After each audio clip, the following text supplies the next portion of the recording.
वैसे जरूरी तो नहीं, पर वीडियो को लाइक या डिसलाइक जरूर कर दिया करें। आपका एक छोटा सा लाइक हमें वीडियो बनाने में प्रोत्साहित करता है। माँ के बिना जीवन। अरे ओ रानो, मैं तुझे पहले ही बता चुका हूँ कि मुझे बेटियां बिल्कुल भी पसंद नहीं है। अगर इन 3 अंडों में से एक भी बेटी निकली तो मैं तुझे अपने पास नहीं रखूंगा। देखिए जी, इन तीनों अंडों में से जो भी निकले उसमें ऊपर वाले की मर्जी होगी, इसमें मेरा कोई दोष नहीं है। इतना कहकर कालू कौवा वहाँ से चला जाता है। तभी उन 3 अंडों में से 2 अंडे फूट जाते हैं और उनमें से बेटियां निकलती हैं। ये क्या हो गया? अब मेरे पति इन दोनों को देखकर मुझे घर से निकाल देंगे।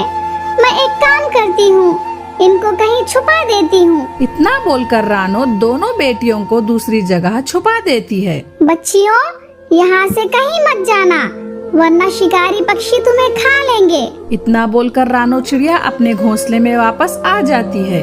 तभी कालू कौवा वहाँ आता है। अरे बाकी अंडे कहाँ गए?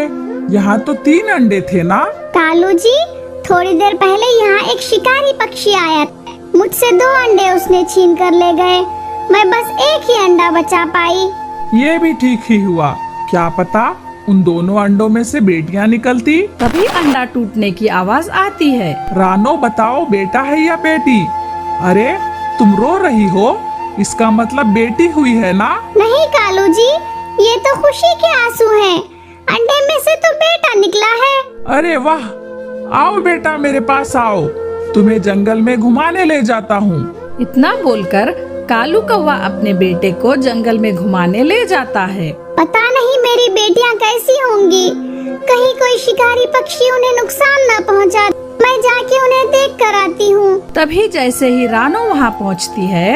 अरे वाह, आज तो एक ही जगह 2 शिकार मिल गए। अब तो मैं इनको खाकर अपनी भूख मिटाऊंगा। खबरदार चील, अगर मेरी बच्चियों की तरफ एक पंख भी आगे बढ़ाया तो मुझसे बुरा कोई नहीं होगा। हा हा हा हा, मैं तुम्हारे सामने ही तुम्हारे बच्चों को खाऊंगा। देखता हूँ तू मेरा क्या बिगाड़ लेगी। जैसे ही शिकारी बच्चों की तरफ बढ़ता है, रानो उसको मारने के लिए उस पर टूट पड़ती है। दोनों की लड़ाई में रानो घायल हो जाती है। फिर किसी तरह वो अपने बच्चियों को बचाकर अपने घर लाती है। कालू जी, मुझे माफ करना, मैंने अपनी बेटियों को आपसे छिपा कर पाला है और मुझे अपनी बेटियों को बचाने के लिए शिकारियों से लड़ना पड़ा। इसके कारण मैं बहुत घायल हो चुकी हूँ। अब मेरा आखिरी समय आ गया है। आप इन दोनों बेटियों का भी ख्याल रखना।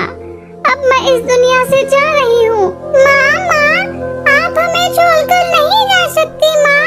अब हम आपके बिना कैसे रहेंगे माँ? पिताजी, माँ को जल्दी अस्पताल ले जाइए। तभी कालू कौवा रानो को अस्पताल ले जाता है और उसे वहीं छोड़ देता है। मैं रानो को यहीं छोड़ देता हूँ। अगर ये बच गई तो इसका इलाज का पैसा भी मुझे देना होगा। इतना कहकर कालू रानो को अस्पताल में ही छोड़कर वापस आ जाता है। तुम्हारी माँ मर चुकी है। यह सुनकर बच्चियां बहुत रोने लगती हैं। ये बेटियां तो मेरे ऊपर आफत बन गई हैं। मैं अकेले नहीं रह सकता। इतना बोलकर कालू कौवा एक बूढ़ी चिड़िया के पास जाता है। माँ जी, मेरी पत्नी की मौत हो गई है, इसीलिए अपने बच्चों का ध्यान रखने मुझे दूसरी शादी करनी होगी। आप कोई सुंदर सी चिड़िया देखकर मेरी शादी करा दीजिए। ठीक है बेटा, मेरी नजर में एक सुंदर चिड़िया है। अगर वो तुम्हें पसंद आए तो तुम उससे शादी कर लेना। इतना बोलकर बूढ़ी चिड़िया उसे लड़की दिखाने ले जाती है। माँ जी, मुझे ये लड़की पसंद है, आप मुझे इसी से शादी करा दो। लेकिन मैं तुमसे शादी नहीं कर सकती। अगर मैंने तुमसे शादी कर ली तो मुझे सारी उम्र तुम्हारी बेटियों को दहेज जमा करने में लग जाएगा और मैं अपने शौक भी पूरे नहीं कर पाऊंगी। तुम उसकी फिक्र मत करो, तुम अभी मेरे साथ चलो। मैं अपने बेटियों का समाधान तुम्हारे सामने ही करता हूँ। वो गोरी कौवी को अपने साथ ले आता है। बेटा, तुम मेरे साथ चलो, हम इस जंगल को छोड़कर जा रहे हैं। अगर हम इस जंगल में रहे तो ये मनहूस चिड़ियाएं हमारी जिंदगी खराब कर देंगी। नहीं पिताजी, हमें छोड़कर मत जाइए। अब तो माँ भी नहीं रही, आप ही हमें छोड़कर चले गए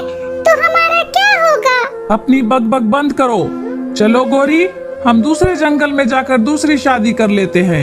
इतना बोलकर कालू कौवा दूसरे जंगल चला जाता है और वहाँ गोरी कौवी से शादी कर लेता है। उधर फिर शिकारी चील बच्चियों को खाने के लिए आ जाती है। बहन चुप रहना, अब तो हमारी माँ भी इस दुनिया में नहीं रही कि वो हमें इस शिकारी चील से बचाए। क्या कहा? तुम्हारी माँ इस दुनिया में नहीं रही? अब तुम्हें मुझसे कौन बचाएगा? नहीं नहीं, हमारी माँ तो हमारे लिए दाना लाने गई है। वो देखो आ गई है हमारी माँ। चलो चलो बहन, जल्दी चलो यहाँ से, शिकारी चील हमें नहीं देख रही। इस तरह वो चील को चकमा देकर वहाँ से उड़ जाती है। बहन हम चील से तो बच गए, पर हम अब सर्दी से कैसे बचेंगे? लगता है ये सर्दी खत्म होने से पहले हम मर जाएंगे। रोज रोज मरने से अच्छा है कि हम एक बार ही अपनी जान दे दें। सही कहा बहन, चलो हम किसी कुएं में जाकर अपनी जान दे देती हैं। हम छोटी बच्चियां हैं, हम अपने माँ बाप के बगैर नहीं रह पाएंगे, इसलिए हम इस कुएं में कूदकर अपनी जान दे रहे हैं। रुको बेटियों, रुको, मैं तुम्हारी माँ भी जिंदा हूँ। माँ तुम जिंदा हो? इसका मतलब पिताजी ने हमें झूठ बोला था। हाँ मेरी बच्चियों, मैं रोज तुम्हें ढूंढने जाती थी, पर तुम मुझे कहीं नहीं मिली और आज दिखाई दी तो इस हालत में। माँ अब हमें छोड़कर कभी मत जाना। हाँ बेटी, मैं तुम्हें छोड़कर कहीं नहीं जाऊंगी। फिर वो माँ बेटी खुशी खुशी साथ रहने लगते हैं। उधर कालू कौवा अपनी दूसरी पत्नी के साथ रह रहा था। तभी वो बीमार पड़ जाता है।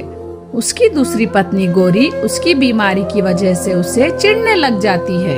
बुढ़े, शादी से पहले तो बड़ा कहता था कि तू मुझे बहुत खुश रखेगा।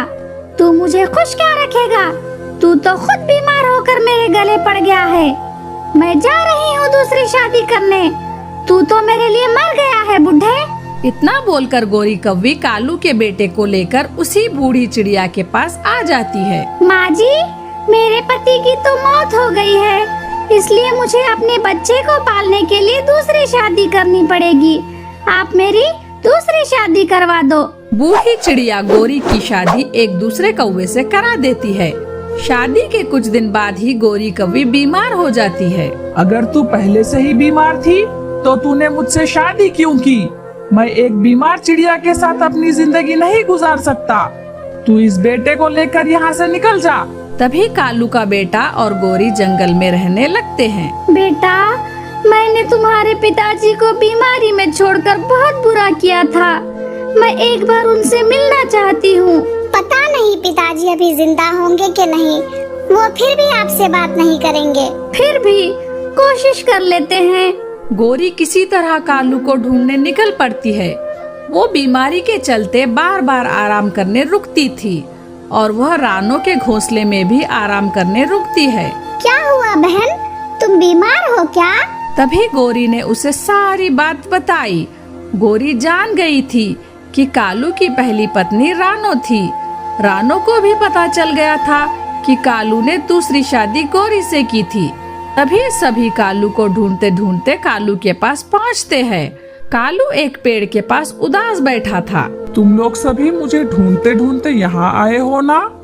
मैंने तुम्हारा बहुत इंतजार किया था। तुमने बहुत देर लगा दी आने में। मैं तुम सबसे माफी मांगना चाहता हूँ। आपको अपनी गलती का एहसास हो गया, यही काफी है। आप हमारे साथ चलिए, हम मिलकर रहेंगे। कालू जी, मैंने आपके बीमार होने पर आपको छोड़ दिया था ना, मुझे माफ कर दीजिए कालू जी। इतना बोलकर गोरी कौवी की मौत हो गई। कालू कौवा रानो और उसके बच्चों के साथ रहने लगता है। प्यारे दोस्तों, आपको आज की वीडियो कैसी लगी कमेंट सेक्शन में जरूर बताएं। वीडियो को लाइक कर दे, चैनल को सब्सक्राइब कर दे और बेल आइकन पर क्लिक करना ना भूलें। धन्यवाद। See you in the next video.